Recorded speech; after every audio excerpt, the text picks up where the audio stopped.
recherche le téléphone parfait, et bah moi aussi, et je l'ai peut-être trouvé. Le Samsung Galaxy S25 Ultra est le meilleur téléphone du monde sur le papier. 4 objectifs de ouf, des perfs de malade, une IA boostée à Galaxy AI. Alors j'ai pris une décision radicale, le tester pendant 15 jours et voir s'il peut remplacer mon iPhone et tout mon écosystème Apple. Et crois-moi, c'est pas rien. C'est French Makito, le plus grand influenceur tech de France. Y a peut-être que ma mère qui pense ça, et encore. Et tu regardes la vidéo la plus importante de ta vie, peut-être que j'abuse un peu, puisque je t'embarque avec moi pendant 15 jours afin de savoir si le Samsung Galaxy S25 est le téléphone parfait.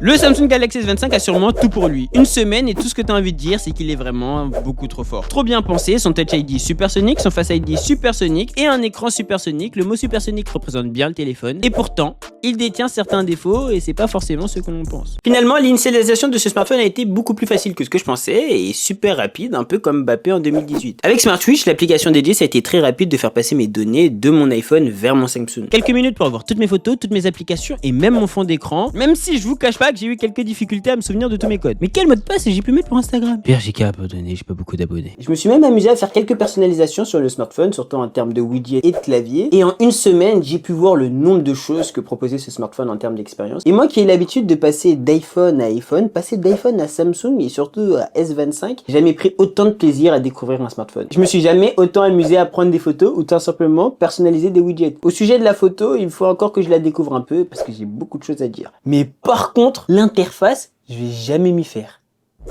C'est vrai que quand t'es un amoureux d'Apple, l'interface de Samsung peut faire peur. Mais vraiment très peur. Parce que je vous cache pas, j'ai l'impression de m'y perdre hyper souvent. C'est sûrement qu'une question d'habitude, mais j'ai l'impression que cette interface n'est pas la plus ludique du monde. Du moins, beaucoup moins que ce que l'iPhone propose. Mais j'ai vu qu'on pouvait la transformer entièrement. Donc je vais regarder quelques vidéos YouTube, quelques tutos afin de transformer cette interface en quelque chose qui me plaît. Et on se redit ça. Par contre là, je vais sortir, il va falloir que je réfléchisse à quel pantalon mettre pour qu'il puisse rentrer dans la poche, parce que c'est pas si facile que ça. C'est vrai que le Samsung Galaxy S25 Ultra présente des dimensions qu'on pourrait qualifier d'impressionnantes. Parmi toutes les choses que peut proposer ce Galaxy S25 d'exceptionnel, sa taille reste la chose la plus marquante que j'ai eu à voir durant cette semaine. Une longueur de 162 mm, une largeur de 77 mm, une épaisseur de 8,2 mm pour un poids total de 218 grammes. Autant dire que c'est un bon bébé, c'est comme avoir Brian Transformation dans la poche. Sans oublier le fait qu'il est carré. Et je commence à comprendre pourquoi les constructeurs aiment les formes arrondies, parce que c'est beaucoup plus agréable dans la main. Et ne parlons même pas du S Pen qui pour le moment me sert de cure-dent. Mais c'est sûrement dû à mon utilisation de mon iPad et surtout du Pencil que j'ai décidé de mettre de côté pendant ce test, afin de m'obliger à utiliser le S Pen. Et je parle seulement du Pencil, l'iPad, je peux pas faire sans. Et franchement, j'aimerais qu'on prenne quelques instants pour parler de cet écran. C'est sûrement l'écran avec lequel j'ai pris le plus de plaisir et des écrans j'en ai utilisé beaucoup. Je préfère me voir dans cet écran que me voir dans le miroir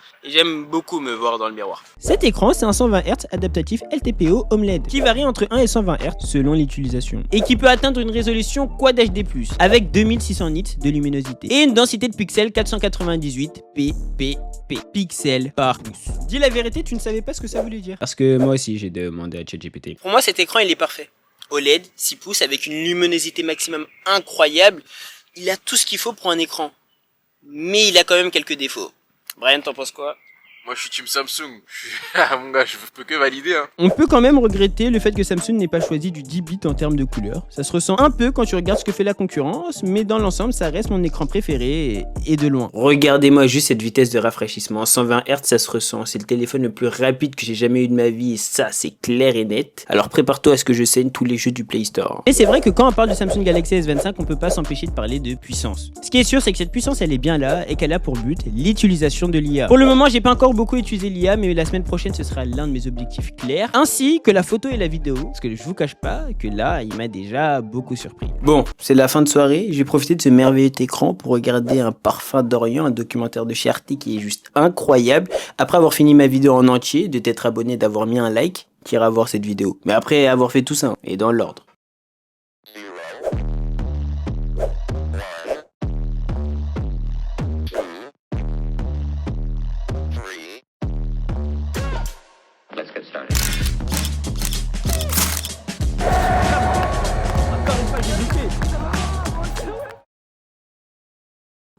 Déjà 10 jours avec ce smartphone et j'ai beaucoup de choses à dire. Par quoi commencer? Déjà, il est grand. Ouais, je sais que je l'ai déjà dit, mais je crois que je commence à bien aimer. Déjà, j'ai des très grandes mains, donc avoir un si grand téléphone, c'est pas si dérangeant pour moi, même si la majorité du temps, je l'utilise avec mes deux mains. Et en plus, je trouve qu'il y a plein de bons points à avoir un si grand écran. Déjà parce que je suis un grand fan de jeux mobiles. Et donc avoir un grand écran, c'est super bien pour ce genre de truc. Ça m'arrive même parfois de parler à des abonnés juste de jeux mobiles pendant des heures. Ouais, je dois être l'influenceur tech le plus bidon de l'histoire. Mais il n'y a pas que ça, juste regarder une série ou même regarder les vidéos de MrBeast. Vous savez, le moment où la personne vient de perdre $1,5 million, avec ce téléphone, c'est juste un plaisir. Et je commence à me dire que depuis que j'ai goûté à ce téléphone, je ne pourrai plus jamais passer à autre chose.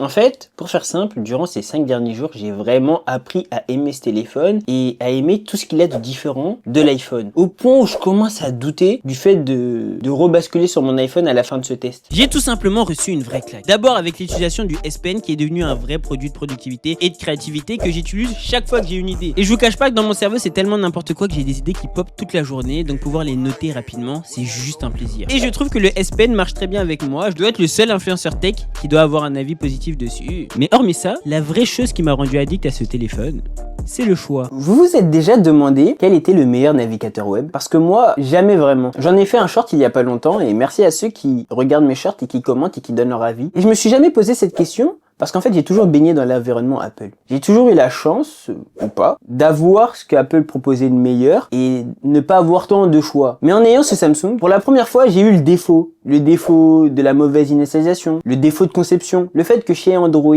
utiliser une application, ce soit pas toujours parfait. Ce qui fait que tu dois te poser la question, quel est le meilleur choix? Quel est le meilleur choix pour telle application? Quel est le meilleur choix pour telle chose? Au début, c'était frustrant, mais au fil du temps, après 10 jours d'utilisation, c'est l'une des choses que j'ai préférées sur ce smartphone et c'est l'une des choses que je préfère, choisir quel est le meilleur pour tout et pour toute chose. Ça va de l'interface au navigateur, au fond d'écran, au widget. Et c'est vrai qu'Apple a fait des efforts dans la personnalisation de leur smartphone, mais quand tu compares par rapport à ce que fait Samsung et ce que Samsung a presque toujours fait, t'as l'impression qu'Apple a 100 ans d'écart. Mais je pense que c'est un parti pris. Apple joue la carte de l'expérience utilisateur de suite, mais lorsque tu prends le temps de t'intéresser aux produits tech et à tout ce que tu peux faire avec, je trouve intéressant qu'avec la puissance proposée par ce téléphone, Samsung laisse autant de liberté et j'avoue que ça m'a pas mal marqué. Mais par contre, ça prend un peu de temps quand même. Après les gars, il n'y a pas forcément que du positif. Va falloir qu'on parle de la photo et je pense que Brian Transformation il va pas être content. Pour faire simple, sur le papier, le S25 est beaucoup trop fort en photo comme en vidéo. Je l'ai même testé en direct live pendant la soirée du Sacre du Paris Saint-Germain. Le zoom x20 a étonné tout le monde autour de moi et même lorsque je l'ai mis en story, j'ai jamais autant reçu de messages. J'ai pu effectuer un test face à l'iPhone 14 Pro Max et c'était serré, mais pour faire simple, Samsung aime trop la netteté. Ce qui fait que l'image sur le papier est propre, mais lorsque je filme avec, je sais que je filme avec un smartphone et pas avec une caméra professionnelle. Et ça, même si je filme en log avec, ce sera certainement mieux, mais je trouve qu'il y aura toujours ce problème de netteté et de formation de l'image. Ce qui fait qu'on sera quand même très loin de ce que peut faire une caméra professionnelle, voire une caméra semi-professionnelle, normale puisque c'est un smartphone. Et j'avoue que même si je me suis pas mal amusé avec ce smartphone, à jouer avec l'objectif, j'ai quand même été pas mal déçu. Et disons qu'il n'y a pas que là où j'ai été déçu. Disons que le grand gamer qui se cache en moi, qui se cache très bien, a été déçu de l'utilisation de la puissance de ce smartphone dans le monde du gaming. Il est possible que j'ai surestimé son utilisation, moi qui pensais qu'avec ce smartphone j'aurais potentiellement pu snober l'achat d'une console portable dans les mois qui viennent. Malheureusement, ça va pas être le cas. J'ai testé Call of Duty, Genshin Impact, Diablo Immortal, et c'est des super jeux pour un mobile. Je me suis sûrement un peu monté la tête en espérant avoir une expérience de très haut niveau, mais à la fin, c'est des jeux que je pourrais retrouver sur mon ancien téléphone. Mention spéciale quand même pour Diablo Immortal, parce que l'effet visuel de ce jeu est vraiment pas mal, même si le truc avale la batterie. Oh! J'ai peut-être un peu abusé. En réalité, l'autonomie de ce smartphone est plus qu'acceptable. Je veux dire qu'elle est incroyable, pour que Brian me laisse tranquille. 5000 mAh, solide, mais pas spectaculaire. Tu peux trouver beaucoup mieux sur le marché. Personnellement, je le charge un jour sur deux et la charge est plutôt rapide. Comme je vous l'ai dit, il y a quand même beaucoup mieux sur le marché, mais ça reste pas mal. Personnellement, j'ai jamais eu un téléphone avec une aussi bonne autonomie et une aussi bonne prise de charge et ça me convient totalement. Non, c'est faux, quand j'étais petit, j'avais un petit Nokia, il a tenu presque 20 ans avant que je charge. Et j'ai 20 ans. On se retrouve la semaine prochaine, d'accord ? J'aime penser que j'ai le meilleur téléphone du monde dans les mains. Mais suis-je si loin de la vérité? Après 15 jours, je définirai mon test par choqué et très satisfait, mais parfois déçu. Déjà 15 jours avec ce Samsung.